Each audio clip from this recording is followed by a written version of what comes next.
உறவுகளே, இன்றைக்கி chicken biryani 1 kilo செய்யலாம் வாங்க. தேவையான பொருள்: சிக்கன் 1 கிலோ, அரிசி 3 டம்ளர், பெரிய வெங்காயம் 200 கிராம், தக்காளி 200 கிராம், இஞ்சி பூண்டு பேஸ்ட்டு 2 ஸ்பூன், புதினா 1 கை, மல்லி 1 கை, பச்சை மிளகா, கருவேப்பிலை, லெமன், தயிர், மிளகாத்தூள், பிரியாணி மசாலா, மல்லித்தூள், கடலெண்ணெய், நெய். அடுப்பை பற்ற வச்சு பாத்திரத்தை அடுப்பில் வச்சுக்கலாம். பாத்திரம் சூடானதே கடலெண்ணெய் ஊற்றிக்கலாம். ஒரு 200 மில்லி ஊற்றிக்கலாம். ஊற்றி எண்ணெய் சூடானதே பட்டையும் லவங்கம் மட்டும் போட்டுக்கலாம். நல்லா பொரிஞ்சதுக்கப்புறம் வெங்காயம் ஒரு 200 கிராம் நல்லா போட்டு வதக்கிக்கலாம். நல்லா பொன்னிறமாக வதங்கிட்டு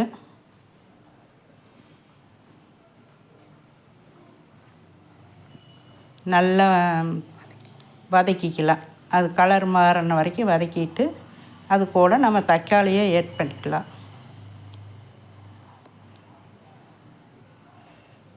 கருவேப்பிலையும் பச்சை மிளகாயும் போட்டுக்கலாம். அதுவும் வணங்கினதுக்கப்புறம்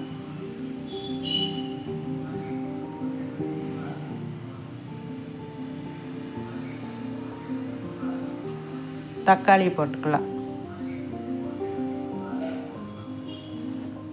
அது வதங்குற சமயத்தில் நம்ம கல்லுப்பு கொஞ்சம் போட்டுட்டோம்னா நான் சீக்கிரமாக வதங்கிக்கேன். அதனால் கல்லுப்பு போட்டுக்கலாம்.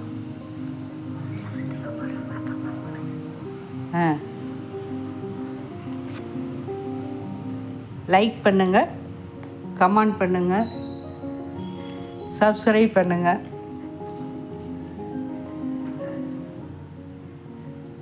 புதினாவும் மல்லியும் போட்டாச்சு. அதையும் நல்லா வதக்கிக்கலாம். எல்லாம் நல்லா வதங்கினதுக்கப்புறமா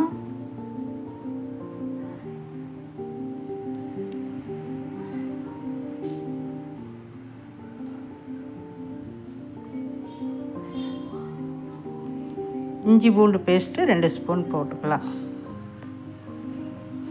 அதையும் நல்லா வதக்க விட்டு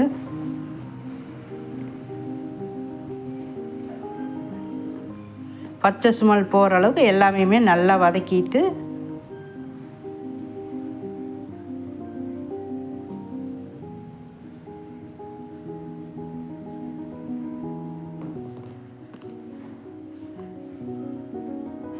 அதுக்கப்புறம் தனி மிளகாத்தூள் நல்லா பெரிய ஸ்பூனில் 1 ஸ்பூன் போட்டுக்கோங்க.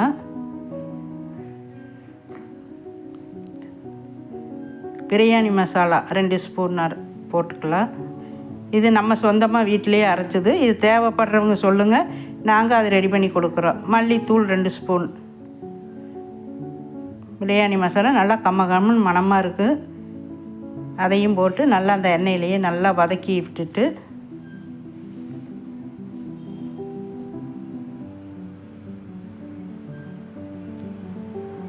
சிக்கனையும் போட்டு நல்லா எண்ணெயிலேயே நல்லா வதக்கணும். இந்த மசாலெல்லாம் பிடிக்கிற மாதிரி நல்லா வதக்கி விடுங்க. எல்லா மசாலு சிக்கனு எல்லாம் ஒன்றா நல்லா கலங்குற மாதிரி கலக்கிட்டு தண்ணி அளந்து ஊற்றிக்கலாம். 3 டம்ளர் அரிசிக்கு 4.5 டம்ளர் சீரக சம்பா அரிசி போட்டு மசாலா எல்லாம் நல்லா 1 டம்ளர் தண்ணி வீதாமல் அப்புறமா நம்ம 3 டம்ளர் போட்டுக்கிறோம். அதுக்கு 4.5 டம்ளர் தண்ணி ஊற்றி தயிர் 2 ஊற்றி நல்லா கலக்கி விட்டு நம்ம உப்பெல்லாம் செக் பண்ணிக்கணும்.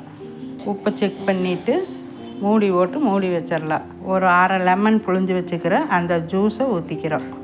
தண்ணி நல்லா உலகாஞ்சு கொதிக்குது. இப்போ நம்ம அரிசியை கழுவி எல்லாமே நல்லா கட்டி எடுத்து வச்சுருக்குறோம். அந்த அரிசியை உள்ளே போட்டுக்கலாம்.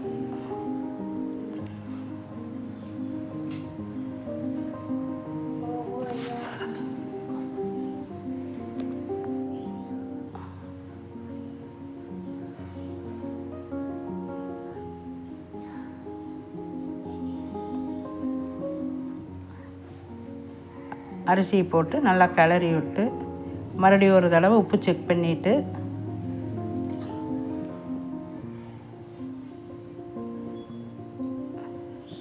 உப்பு செக் பண்ணிவிட்டு மூடி வச்சிடலாம்.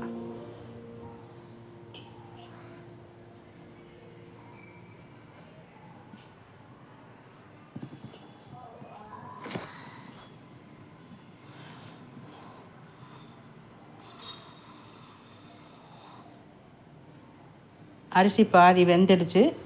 இனி தீயை சிம்மில் வச்சுட்டு தம் போட்டுடலாம். தம் போட்டு ஒரு 2 நிமிஷம் கழிஞ்சு மறுபடியும் பார்க்கலாம்.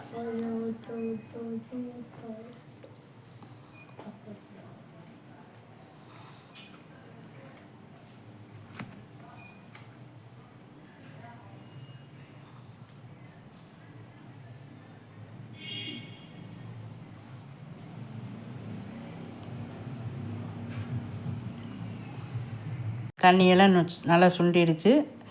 இப்போ ஒரு பெரட்டி விட்டுட்டு மேலே கோபி வட்டாரத்தில் இருக்கிறவங்களுக்கு இந்த மாதிரி பிரியாணி தேவைப்பட்டுச்சு மூடி வச்சு ஆர்டர் நாங்கள் செஞ்சு கொடுக்குறோம். இது மட்டும் இல்லை, எங்கள் சேனலில் வர்ற எந்த பொருளான மணக்கமாலுமே சுவையான பிரியாணி வாட்ஸ்அப் நம்பருக்கு எங்கள் வாட்ஸ்அப்புக்கு சொன்னீங்கன்னா நாங்கள் உடனே செஞ்சு உங்களுக்கு கொடுக்குறோம். மசாலா பொருள், சமைக்கிற பொருள் எது வேணாலும் கேளுங்க, செஞ்சு கொடுக்குறோம்.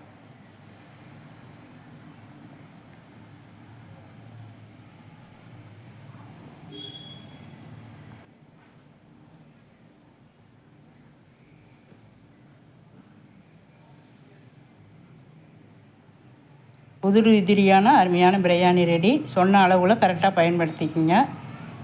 வாங்க எல்லோரும் சாப்பிடலாம். லைக் பண்ணுங்கள், கமெண்ட் பண்ணுங்கள், சப்ஸ்கிரைப் பண்ணுங்கள்.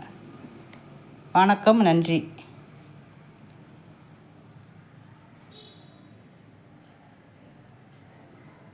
சூப்பர்.